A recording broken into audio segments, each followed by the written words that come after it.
Olá! Todos os anos, em dezembro, quando se inicia o verão no Hemisfério Sul, biólogos, oceanólogos, glaciólogos, geólogos, arqueólogos e médicos se deslocam até as bases científicas instaladas na Antártida para continuar suas pesquisas. Trabalho realizado em condições climáticas extremas. São milhares de cientistas de todo o mundo, inclusive do Brasil. Mas os escassos recursos orçamentários para o Programa Antártico Brasileiro, o PROANTAR, ameaçam tornar muito restrita a nossa participação nesse esforço científico. Para conversar sobre a presença brasileira na Antártida, nós recebemos Paulo Eduardo Câmara, professor doutor de Botânica da Universidade de Brasília e coordenador de projeto no PROANTAR, e o contramirante Renato Batista de Mello, secretário da Comissão Interministerial para os Recursos do Mar, que é responsável pelo programa. Obrigado pela presença dos dois aqui no Cidadania. Eu agradeço. Nós que agradecemos. Vamos começar mostrando algumas imagens da Antártida para que as pessoas tenham uma noção do que nós estamos falando, um continente enorme, né? E aqui nós estamos, né, vocês podiam, quiser fazer uma descrição, já estávamos falando há pouco, né, que esse é o Drake, né? É a passagem do Drake. A passagem do Drake, que é um mar que liga o fim da América do Sul, o extremo da América do Sul até o continente antártico, né? E aí esse é o cenário, né? Esse é o cenário. Muito difícil trabalhar lá. É muito difícil, as condições são extremas, mas é muito gratificante também. Muito gratificante mesmo. A gente costuma dizer que a pessoa que vai para a Antártica ou ela ama ou ela odeia. E 90% das pessoas adora, ama e quer voltar, né? Quer voltar lá. É picado pela mosquinha da Antártica, que a gente fala. Então eu, particularmente, fui, há muitos anos atrás, já mordido por essa mosquinha. Então, Quantos anos? Eu já frequento a Antártica há 5 anos. Que eu vou todo ano para lá, passo de média de 1 mês a 3 meses por ano na Antártica. Almirante, você também já esteve na região? Também já tive a oportunidade de ir até a Antártica, umas 8 vezes mais ou menos.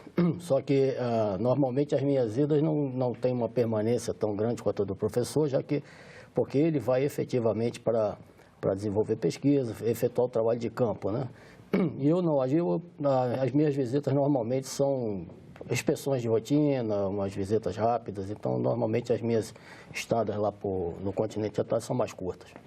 O trabalho dos dois, naturalmente, são trabalhos complementares, né? Porque para a pesquisa é preciso que tenha uma estrutura, que tenha uma logística, que o governo brasileiro, com essa comissão interministerial, é que provê, né, Almirante? Exato. O programa Antártico, na realidade, ele é baseado num tripé, né? Nós temos a vertente científica, nós temos a vertente logística, que no caso basicamente é a marinha, e também a vertente ambiental, que o MMA também desempenha. Então, como eu falei, são um tripé que fornece a sustentação ao programa e dentro de uma sinergia muito grande entre os 3 ministérios, entre esses 3 campos, a gente consegue, né, desenvolver as atividades lá no continente antártico.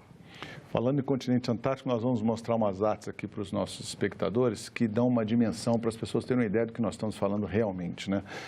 O continente antártico é um gigante, né, no Polo Sul. 14 milhões de quilômetros quadrados, que é o 5º maior continente, maior que o Brasil, quase o dobro do Brasil, né? E ele corresponde a 10% da área terrestre no planeta. Temos outras informações interessantes aqui que a gente pode comentar na próxima arte. 98% da área da Antártida coberta de gelo, altitude média 2.500 metros. A vida terrestre, você tem micro-organismos, algas, líquens, musgos, né? É pouca coisa, né, professor? Comparativamente, sim, mas muito mais do que as pessoas imaginam. Pelo nosso imaginário, especialmente no Brasil, o Brasil é um país tropical, né? E a Antártica é o país do carnaval, e a Antártica parece uma coisa muito distante, desde que você passa da escola e como criança. É muito distante, inclusive tem livros que nem tratam do assunto antártico nas escolas. Então a gente cresce imaginando que aquilo ali é um deserto de gelo, muito distante, muito pouco relacionado com a gente. Mas lá tem vegetação, tem micro-organismos, tem líquen, que fala, eu estudo vegetação antártica. As pessoas, mas não é só gelo? Não, existe vegetação na Antártica. Então tem muito mais do que a gente imagina. Agora, claro, se você comparar com a região tropicais, é bem menos, sabe? Porque as condições são mais extremas, nem todo organismo consegue se estabelecer e prosperar, né, em ambientes extremos dessa forma. Agora, no mar é que a gente já tem muito mais registros de vida, né? Inclusive, a gente tem uma outra arte aqui que a gente pode mostrar isso, que tem a presença dos animais. Como a gente estava falando, condições muito adversas, né?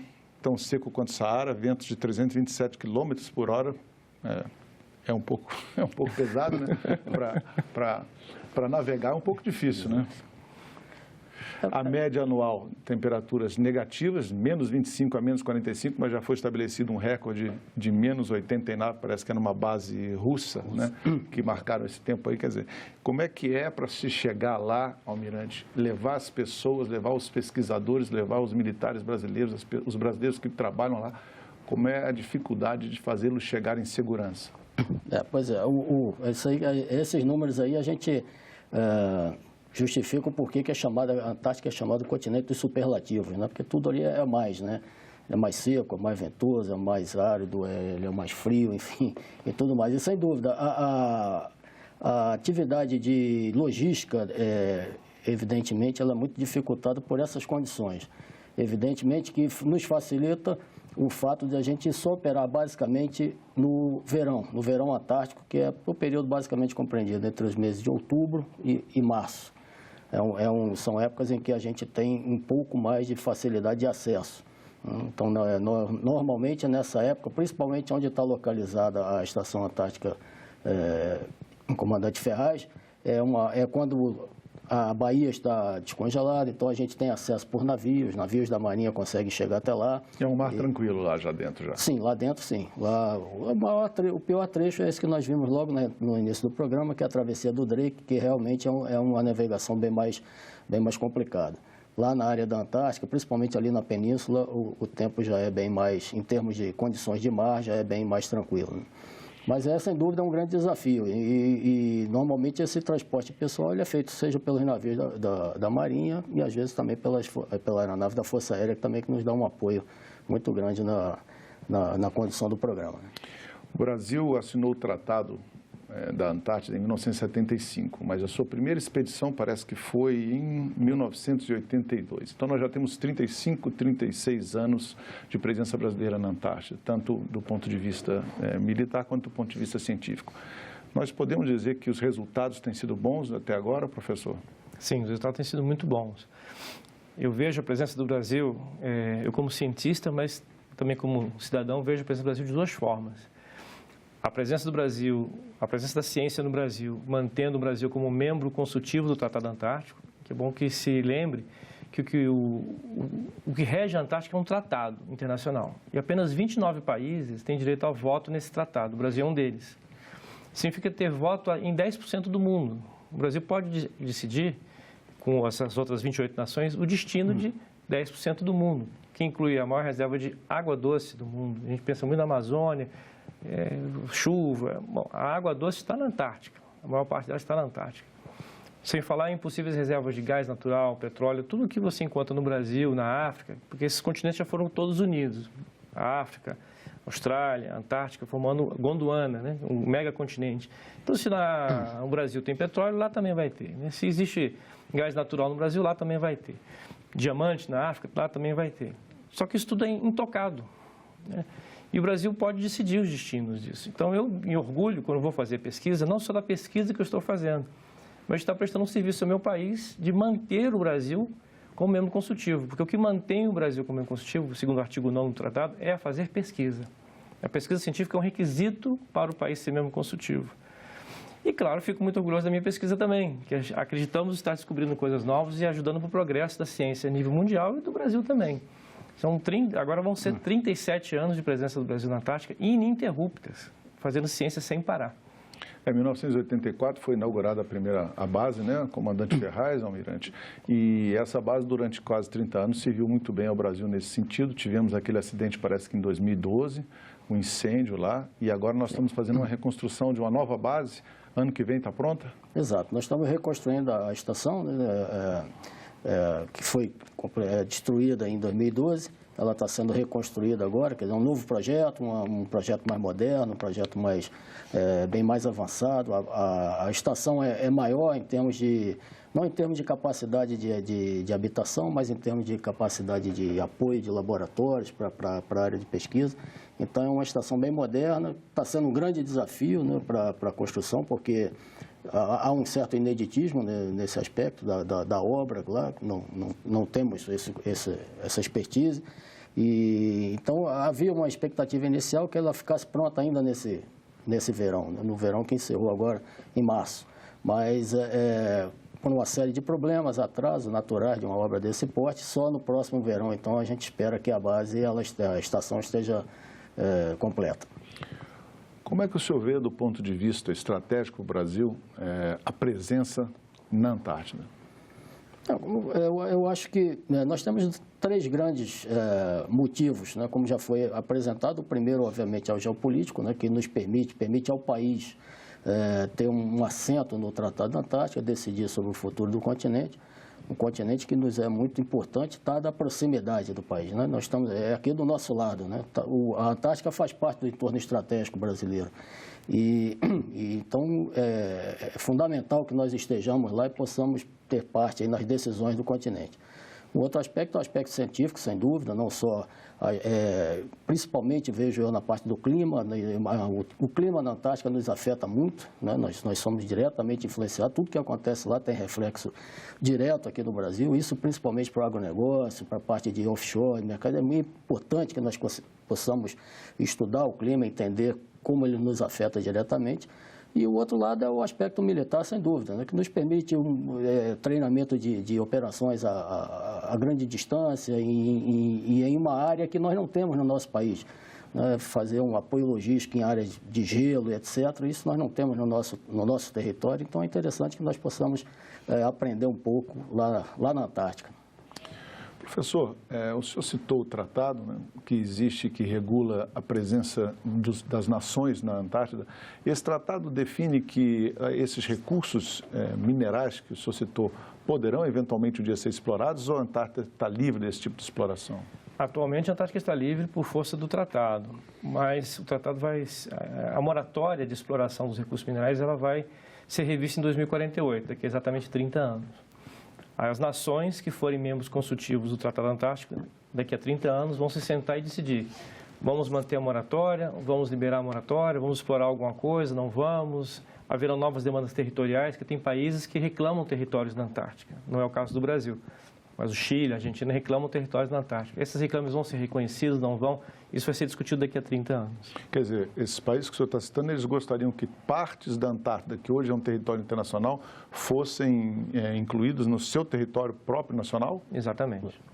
Qual é a posição do Brasil em relação a isso? O Brasil não tem reivindicação territorial com relação à Antártica, né? Outros países têm. Eu acho que o Brasil, dentro do tratado, ele é do entendimento que a Antártica é, na realidade, um continente que pertence a toda a humanidade. Não tem sentido ser especificamente de uma parte de um ou outro país especificamente. Nesse sentido, as pesquisas que o Brasil está desenvolvendo lá, elas estão seguindo mais ou menos os mesmos eixos que são adotados pelas outras nações, ou o Brasil está focado em alguma coisa diferente?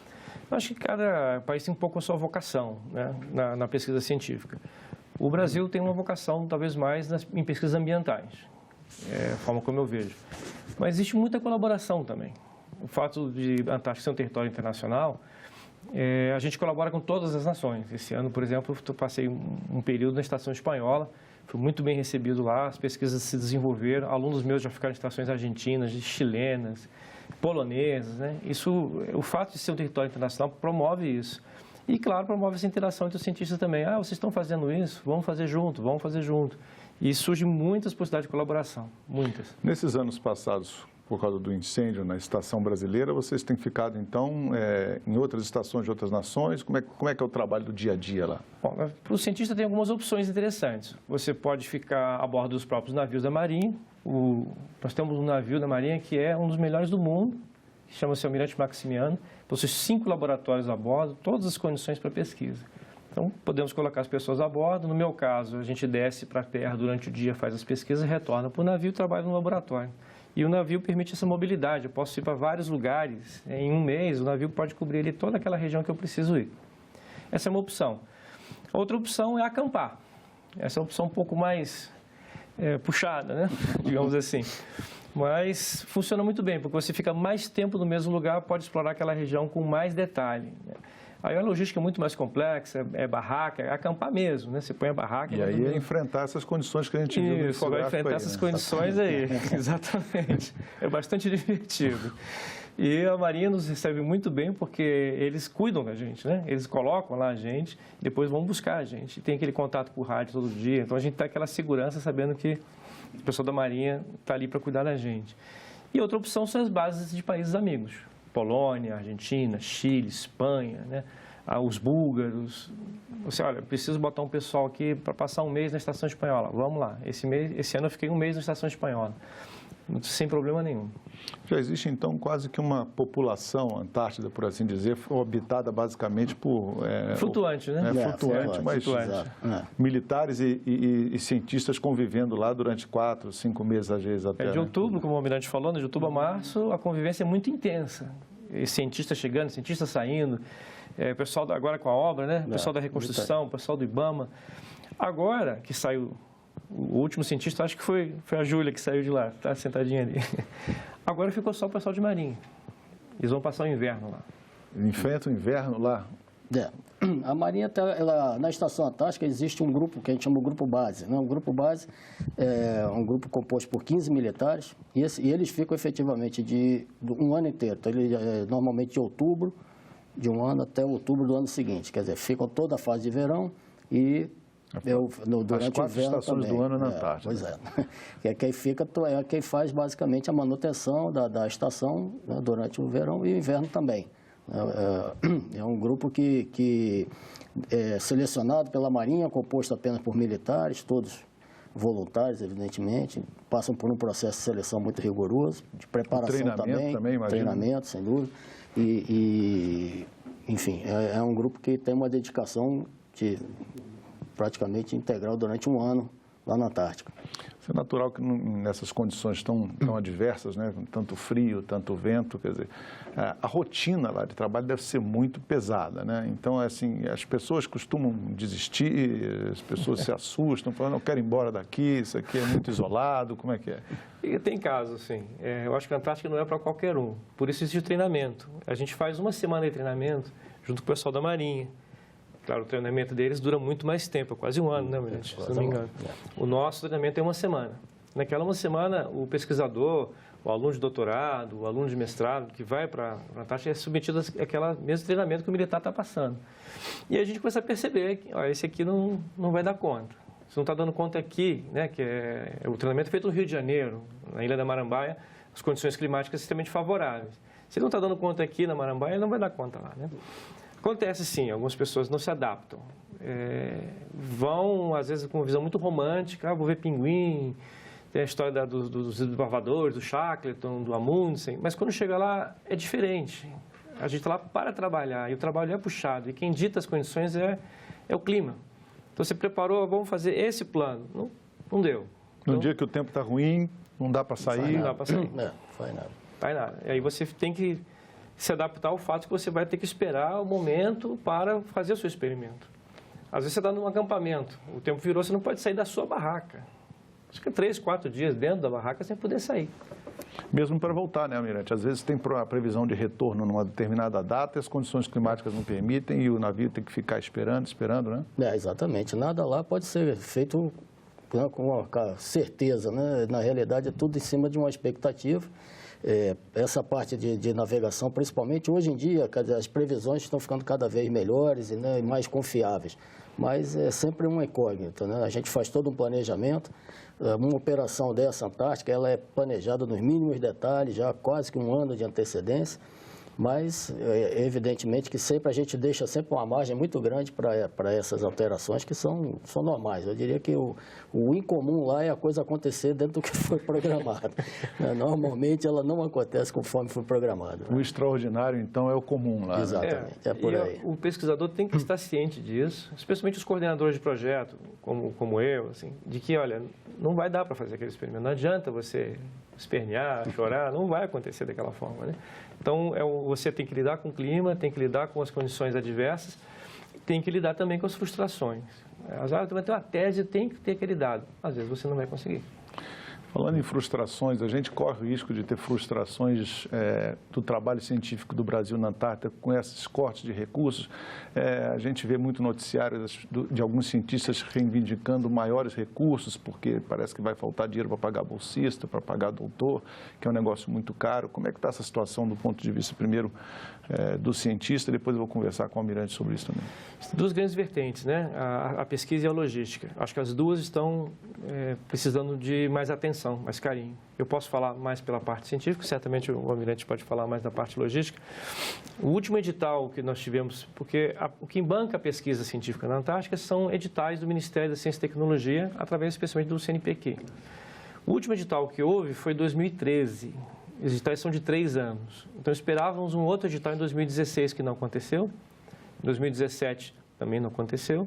E em 2018 ainda não aconteceu. Assim, quer dizer que os recursos acabaram. Nós não temos mais dinheiro para continuar fazendo pesquisa antártica.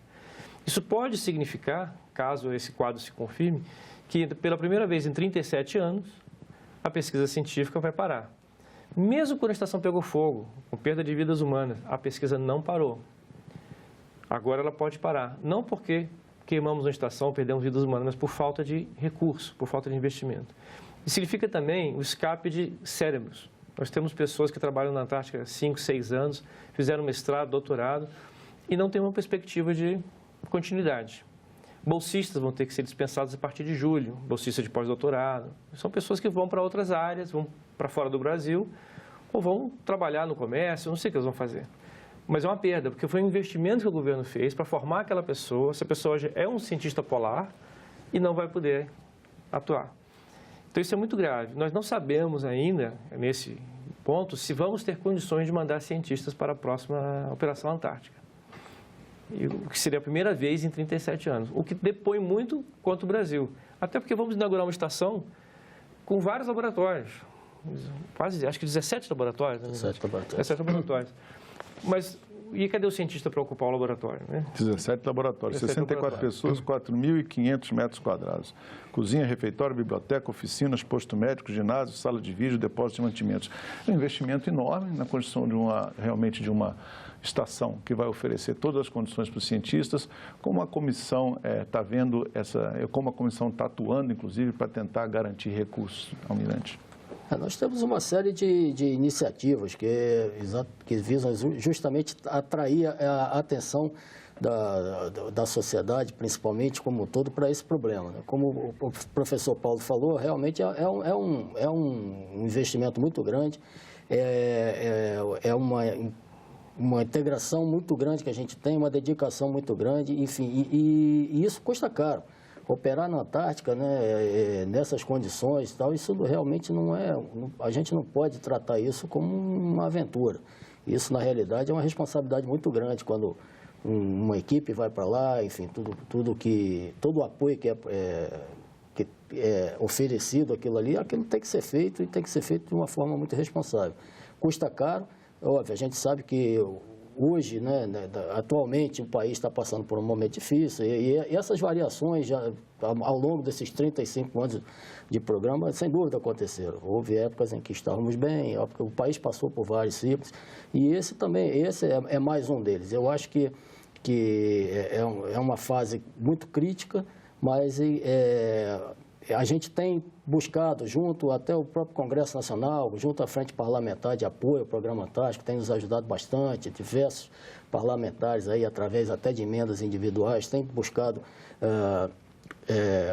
nos fornecer aí algum recurso, alguma coisa com relação ao apoio ao Programa Antártico. Mas é fundamental, que eu acho que dentro dos ministérios envolvidos se busque uma maior prioridade para o programa tático. Realmente, falo só para complementar, no lado da Marinha, principalmente, há um esforço muito grande por parte da Marinha, não só na manutenção dos meios que a gente dispõe para o programa tático, quanto também pela própria reconstrução da estação, né? A Marinha está segregando boa parte do orçamento dela, que também é muito curto esse ano, para a construção da estação. Enfim, é um esforço muito grande. É aquele negócio do cobertor, né, Almirante? Você cobre a cabeça, descobre o braço, Exato, o pé, porque com certeza a Marinha tem muitos projetos também que são estratégicos para o Brasil, como, por exemplo, o próprio submarino, né? Sem dúvida. Então, a gente acha que, se você fosse dar um palpite, você acredita que o Brasil continuará presente na Antártida, que apesar dessas dificuldades, nós vamos continuar com nossas pesquisas? Eu sou um otimista. Eu acredito que sim. O MCTI sinalizou com a possibilidade de um edital esse ano. É o Ministério da Ciência e Tecnologia, Ministério da Ciência e Tecnologia e Comunicações agora também. Comunicações e inovação também. Inovação, exatamente. Ele já sinalizou, nós não sabemos ainda a quantia, há uma preocupação da comunidade científica que seja um recurso muito pequeno e que não dê para manter a pesquisa com a qualidade que a gente tinha. Porque o Brasil era líder de pesquisa na Antártica, né? Hoje nós já estamos começando a perder para o Chile, em termos de qualidade da pesquisa científica. Mas, sim, a sua pergunta, sim, eu sou um otimista, acredito que não vai acontecer. O programa é um programa de Estado, deveria estar acima dessas questões. Se hoje as pessoas criticam, por que estão fazendo na Antártica? O Brasil tem problema com o hospital. A gente, daqui a 100 anos, vai ser a mesma coisa. Por que o Uruguai, por exemplo, hoje está tão rico? Porque está explorando o petróleo da Antártica. Por que a gente também não está? Porque há 100 anos atrás alguém decidiu que isso não era importante. De qualquer maneira, nós sempre seremos criticados. É um programa de longo prazo. O potencial da Antártica é muito grande em termos de bioprospecção, de micro-organismos. Nós sabemos que tem bactérias lá que aumentam a produtividade do milho, por exemplo, que são usados protetores solares, além de todos os recursos minerais que nós já falamos. Se nós não tivermos o nosso pé lá para garantir esse recurso para futuras gerações, nós vamos perder esse bonde. Os olhos vão se voltar para a Antártica no futuro. Quando os nossos recursos se exaurirem, as pessoas vão olhar para a Antártica. E se o Brasil não estiver lá, nós vamos perder. É isso, Almirante. É estratégico, é essencial para o Brasil a presença brasileira na Antártida? Eu acho que sim. Eu acho que dentro de tudo isso que foi dito, né, e como eu já mencionei anteriormente, eu acho que a Antártica ela é muito importante para o país, dentro do nosso entorno, né? Nós temos diversos interesses no continente, não só sob o aspecto científico também, mas como com relação à proximidade e eu acho que também a nossa inserção, né, na comunidade internacional ali. O Brasil hoje ele é um país que tem uma posição de destaque dentro da comunidade antártica ali, dentro de um programa sério que vem sendo desenvolvido ao longo de 36 anos. E eu também corroboro aqui a opinião do professor Paulo Câmara. Eu também sou um otimista. Eu acho que nós estamos passando por um momento crítico, será superado sem dúvida, voltaremos aí a uma posição mais confortável, mas sem dúvida, não podemos deixar, porque pior do que a gente fazer pouco é não fazer nada, né? Isso não pode parar, porque uma vez que para, a gente acaba... O que se aprende na Antártica, na realidade, qualquer perda vai ser um prejuízo muito maior do que qualquer investimento que seja feito agora, nesse momento. Professor Paulo, comandante Almirante Renato, obrigado pela presença de vocês dois aqui no programa. Eu agradeço, muito obrigado. Nós que agradecemos a oportunidade. Obrigado. E se você quiser rever, baixar ou assistir esse programa, acesse o site senado.leg.br/TV ou então o canal da TV Senado no YouTube, youtube.com/TV Senado. Para fazer um comentário crítico ou sugestão, você pode mandar um WhatsApp para 61999661616 ou telefonar de graça para o Alô Senado, 0800 61 2211. Obrigado pela companhia e até o próximo Cidadania.